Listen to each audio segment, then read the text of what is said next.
Online செயலியில் பொருட்கள் வாங்க உறுப்பினராக சேர்ந்து பின்னர் யூடியூப் விளம்பரங்கள் பார்த்து வருவாய் ஈட்டி வந்த நிறுவனத்திற்கு ஆதரவாக கோவையில் ஒரே நேரத்தில் ஆயிரக்கணக்கானோர் திரண்டனர். இத்தனை பேர் திரண்டதன் பின்னணி என்ன? விரிவாக பார்க்கலாம். கோவையை தலைமையிடமாக கொண்டு மைவி3 ஆட்ஸ் என்ற செயலியை சக்தி ஆனந்தன் என்பவர் நடத்தி வருகிறார். மேலும் யூடியூப் சமூக வலைதளத்தில் இந்த செயலியின் சேனலும் இயங்கி வருகிறது. இதில் தினமும் 2 மணி நேரம் விளம்பரம் பார்ப்பதன் மூலமும் புதிய நபர்களை சேர்ப்பதன் மூலமும் அதிக வருமானம் பார்க்கலாம் என விளம்பரம் செய்யப்பட்டுள்ளது. அதில் 360 ரூபாய் முதல் 1,21,000 ரூபாய் வரை உள்ள பல்வேறு பிரிவுகளில் பணம் செலுத்தி உறுப்பினராக சேர முடியும் எனவும், தினசரி மொபைல் போனில் விளம்பரம் பார்ப்பதன் மூலம் 5 ரூபாய் முதல் 1,800 ரூபாய் வரை சம்பாதிக்கலாம் எனவும் தெரிவிக்கப்பட்டுள்ளது. செலுத்தும் பணத்திற்கு ஏற்ப ஆயுர்வேத கேப்சியூல்கள் வழங்கப்படும் எனவும், புதிய நபர்களை சேர்க்கும் நபர்களுக்கு தனியாக பணம் வழங்கப்படும் எனவும் தெரிவிக்கப்பட்டுள்ளது. இதனை நம்பி ஆயிரக்கணக்கானோர் லட்சக்கணக்கில் முதலீடு செய்துள்ளனர். தமிழ்நாடு, கேரளா, ஆந்திரா உள்பட நாடு முழுவதும் லட்சக்கணக்கானோர் இதில் உறுப்பினர்களாக இருக்கிறார்கள். முதலீட்டாளர்களுக்கு கூறியபடி அந்நிறுவனம் மாதா மாதம் பணம் வழங்கி வருகிறது. இந்நிலையில் தினசரி விளம்பரம் பார்ப்பதால் அதிக வருமானம் பார்க்கலாம் என ஆசை காட்டி பொதுமக்களை ஏமாற்றி பெரும் தொகையை வசூலித்து வரும் அந்நிறுவனத்தின் மீது நடவடிக்கை எடுக்க வேண்டும் என கடந்த 11ஆம் தேதி பாமக நிர்வாகி கோவை மாநகர காவல் ஆணையர் அலுவலகத்தில் புகார் அளித்தார். மோசடி என்னன்னா, அது ஒரு பாஞ்சி ஸ்கீம்னு சொல்லுவாங்க. அதாவது மல்டி லெவல் மார்க்கெட்டிங் ஸ்கீம்னு சொல்லுவாங்க. நம்ம ஒரு ஆள் சேர்ந்துக்கணும், அது கீழே நம்ம டவுன்லைன்ல சேர்த்துக்கிட்டு வரணும். ஆள் கீழே சேர்த்துக்கிட்டு வர உங்களுக்கு லாபம் பெருசா கிடைக்கும். அது மாதிரி எங்க ஊர்ல இந்த நிறுவனம் என்ன பண்ணுது அப்படின்னா, விளம்பரம் பார்த்தா பணம் அப்படின்னு சொல்லிட்டு மக்களுக்கு ஒரு ஆசை வார்த்தை காட்டி, நான் நீங்க என் நிறுவனத்துல ஃப்ரீயா சேர்ந்தீங்கன்னா, நீங்க விளம்பரம் பார்த்தீங்கன்னா ஒரு நாளைக்கு 7 ரூபா தரோம். அதே காசு கட்டி பார்த்தீங்கன்னா உங்களுக்கு 1,21,000 ரூபா கட்டினீங்கன்னா நாங்க தினம் 480 ரூபா உங்களுக்கு கொடுக்குறோம். உங்களுக்கு கீழே ஆட்களை சேர்த்து விட்டு அவங்களும் காசு கட்டி பார்த்தாங்க அப்படின்னா உங்களுக்கு 1,800 ரூபா வரைக்கும் நான் உங்களுக்கு காசு தரேன் அப்படின்னு சொல்லிட்டு அந்த நிறுவனம் மார்க்கெட்டிங் பண்றாங்க. இதை நம்பி தமிழ்நாட்டில் 50 லட்சம் பேர் சேர்ந்திருக்கிறாங்க. இது மிகப்பெரிய மோசடியா போக போகுது.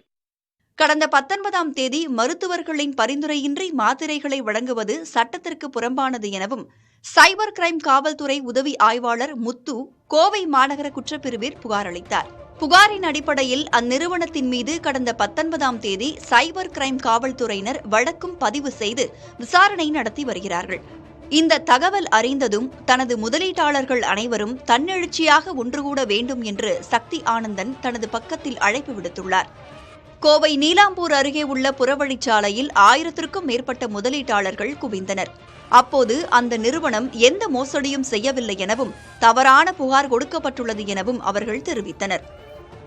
புள்ளிப்பாளையங்க, எங்க குடும்பத்தில் எல்லாருமே மைவி3 போட்டுருக்காங்க. அமௌண்ட் ஒரு நாள் கூட எங்களுக்கு மிஸ் ஆனது கரெக்டா வந்துட்டு இருக்குதுங்க.